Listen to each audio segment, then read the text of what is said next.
তো জালসা শুনতে শুনতে হ্যাঁ জালসা করছে, প্যান্ডেলের কাছে যেমনি পা রেখেছে দিয়ে বলছে, ভাইয়েরা বন্ধুরা আমার, ইসলাম অনেক পিছা আছে। কি বলছে? চালাও চালাও ভালো লাগে শুনতে। লোকটার নাম কি ছিল?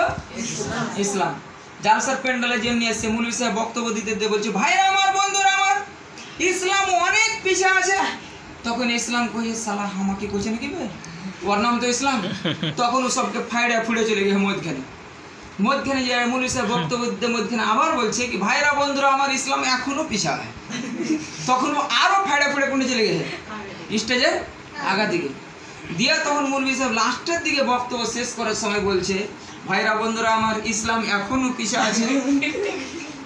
আচ্ছা, ওই লোকটা খাড়িয়ে গেছে, দেখো যে মৌলভী সাহেব আপনার মুখে বসবো নাকি?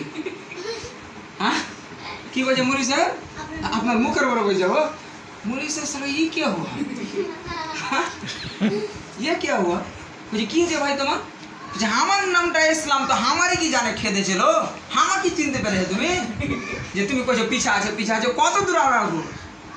তাহলে বলো, যদি এই লোকটা শিক্ষিত হতো, ইসলামের মানে বুঝতো, তো এরকম ভুল ধারণায় পড়তো?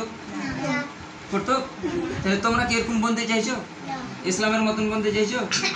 আবিদ বলতে চাইছো? শুধু না, আলিম বলতে হবে, আলিমের সাথে আবিদ বলতে হবে, বুঝতে পারলে? তো ভিডিওটা